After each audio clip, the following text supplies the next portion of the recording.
You punya mic mana? Tak apalah. Okey, selamat berjumpa kembali tuan-tuan dan puan-puan, saudara-saudari yang saya hormati sekalian. Bersama-sama saya pada hari ini adalah tetamu undangan saya yang terhormat, Puan Faridah Ahmad, di mana beliau telah memulakan kerjayanya yang baru, iaitu seorang support worker bagi syarikat People First Healthcare. Puan Faridah, tolong ceritakan sedikit pengalaman anda dari permulaan sejak anda berkenal dengan Patrick sehingga mula bekerja dengan People First Healthcare. Assalamualaikum. Saya rasa bertuah sebab diperkenalkan oleh dengan saudara Patrick. Bidang yang dia beri peluang untuk saya adalah sebagai support worker, iaitu bekerja dengan memberi khidmat pada orang yang lanjut usia, mengemas, memasak, bantu dia orang untuk beli barang. So di samping tu banyak bidang lain lagi lah yang kita perlukan, tapi saya baru je bermula dengan masakan untuk diorang dan juga mengemas rumah diorang lah. So saya rasa bertuah sebab saya dapat bertemu dengan beliau, dan memang bidang ni saya minat daripada dulu. Cuma saya tak ada peluang tu, mungkin ada, cuma saya tak tahu macam mana cara dia. Dan akhirnya Allah pertemukan saya dengan dia. So hari ini bermulalah saya beri perkhidmatan tu, dan harap-harap kekal lama sebab bidang ni memang bidang yang saya minat. Terima kasih, canggih. Sekiranya Puan Faridah sudi, sila beri sedikit uraian yang terperinci bidang kerja yang terlibat dengan kerja Puan. Sebagai contohnya memberi perkhidmatan transportation, sebagai transportation misalnya, untuk membawa pelanggan ke tempat membeli belah, dan apalagi contohnya mungkin Puan Faridah terpaksa memberi sedikit rawatan pada masa-masa yang tertentu kepada pelanggan, dan biasanya berapakah usia pelanggan tu dan macam mana? Sila tolong beri sedikit uraian. Untuk hari ini, hari yang pertama saya mulakan tugas ni, pertama tu orang luar, he's a Iranian, baru je balik daripada operation, so berusia sekitar 70 macam tu. Jadi saya kemaskan rumah dia, tak ada cooking, bersihkan halaman rumah dia.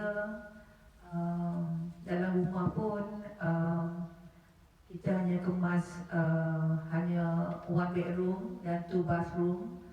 Di samping tu kita buat tugasan pembersihan lah, macam vacuum, perabot rumah dia tu, macam kalau gelas tu kita kenalah lap sikit bagi hilang habuk. Maklumlah dia orang dah tua kan, lepas tu balik pula operation, tambah-tambah musim Covid ni, jadi kita very particular lah untuk kebersihan. Sama je macam kita buat kat rumah kita, macam tu jugalah kita buat dalam berkhidmat yang dibayar gaji. Sebab kita buat benda ni dengan keikhlasan, kita anggap dia orang part of our family lah. Cuma kita kena hormat because dia orang ni as a client, so dia pun di bawah kita bekerja bawah syarikat, dan syarikat itu pun dilantik oleh government. Jadi kita pun tak sewenang-wenang lah untuk buat sesuka hati. Jadi kita ada dia punya etika untuk bekerja. So kita kena patuhilah. Di samping tu walaupun mengemas, ada juga khidmat di luar untuk kita bawa pelanggan kita tu, mungkin dia nak mendapatkan barang dia, so dia tak boleh drive. So kita kena bawa dia keluar, kita assist dia as a, macam saya kata tadi lah, kita kena assist macam family. So tak bolehlah biar dia jalan sendiri je, so kita kena pimpin dia macam keluarga lah.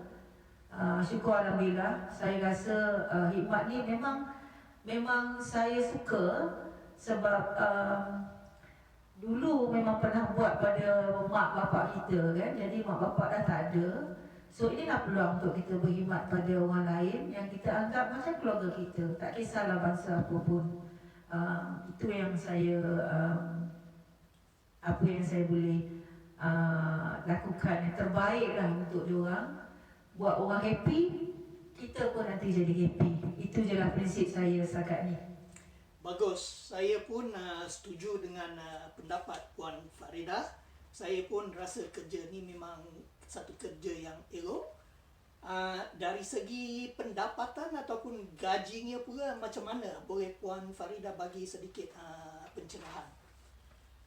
Segi pendapatan pun berbaloi. Kalau saya rasa dengan job yang lain, tak dapat kot seperti apa yang saya dapat ni. Sebab ikut pada jangkaan dia, dalam seminggu kita diberi job untuk sampai 38 jam, 38 hours, dan company akan bagi extra for 2 hours, so kita dapat 40 hours. Jadi rate dia pun tinggi. Rate dia before tax ke after tax I'm not very sure lah, tapi yang masa sign contract tu 28.89, so lebih kurang $29 per hour ya, per hour. So kalau let's say lah kita kata $25 selepas tolak dengan tax tu, kali dengan 40, so kita boleh dapat dalam 1,000 untuk satu minggu ya, bukan untuk sebulan. Kalau video saya ni, mungkin wawancara saya dengan Mr. Patrick, mungkin sampai ke Malaysia, kita kalikan dengan 2.9, sometimes 3, currency Aussie dollar dengan RM. Kalau kali 3, kita dapat mungkin dalam 3,000 untuk satu minggu, dan sebulan tu 4 minggu, kita boleh dapat 12,000 sebulan. So kerja dia pun tidak membebankan sangat. Sebab kata saya tadi, kita berkhidmat ni dengan keikhlasan dan tak berat mana pun. Dan rumah klien pun dia tidaklah bagi kita yang kotor, yang bukan-bukan, tak ada. Alhamdulillah, rumah diorang bersih pun. Cuma diorang kadang-kadang apa yang saya nampak, dia nak family je, dia nak macam keluarga. So kita, why not kita bagi kan, sebab kita pun memang suka berkeluarga. Bersilaturahim dalam Islam pun bagus. Jadi sambil tu khidmat kita tu, kita dapat reward juga kan. Di samping kita menjana income kita boleh bagi perkhidmatan tu pada dia orang, kita pun dapat pahala kan. Itulah yang saya boleh share dengan semualah. Tak kisahlah di Aussie ke ataupun di Malaysia atau di mana-mana yang tengok video ni, harap pencerahan ni akan rasa mungkin lega jugalah pada diorang kalau ada yang berfikir-fikir nak datang ke sini. Peluang kerja ni peluang yang baik. Pada pendapat saya, memang ni satu-satu kerja yang halal, dan sekiranya Puan Farida seorang yang tidak boros belanja, memang saya rasa ini satu peluang yang agak baiklah. Tambahan pula kebelakangan ni dengan adanya COVID yang melanda ni, ramai yang kehilangan kerja dan ada yang tak menentu. Betul. Jadi kerja ni saya nampak boleh kita ni boleh jalan ke arah ataupun landasan yang betul. Betul. Di samping kita memberi sesuatu perkhidmatan di mana perkhidmatan tu bernilai pada saya. Ya, betul. Dan saya nak tambah ni, adakah Puan Farida akan mensyorkan kerja ni kepada kenalan ataupun saudara mara ataupun pemuda-pemudi misalnya di Malaysia? Ya, saya rasa bidang kerja ni bidang yang sesuai untuk tapi lah benda ni minat satulah. Jangan kita pandang pada duit saja kan. Keikhlasan perlu ada dan kita kena ada jugalah skill kita. Kalau contoh dia, kalau kita pergi rumah klien yang nak masak, of course kita kena pandai lah memasak tu. Nanti kan kalau tak sedap, tak seronok pula diorang kan. So boleh belajar, banyak je YouTube sekarang. Tinggal lagi kalau kita nak si budaya lah kata orang kan. Tapi kalau memang dah ada dalam diri kita tu, boleh masak, kita boleh mengemas. So kebetulan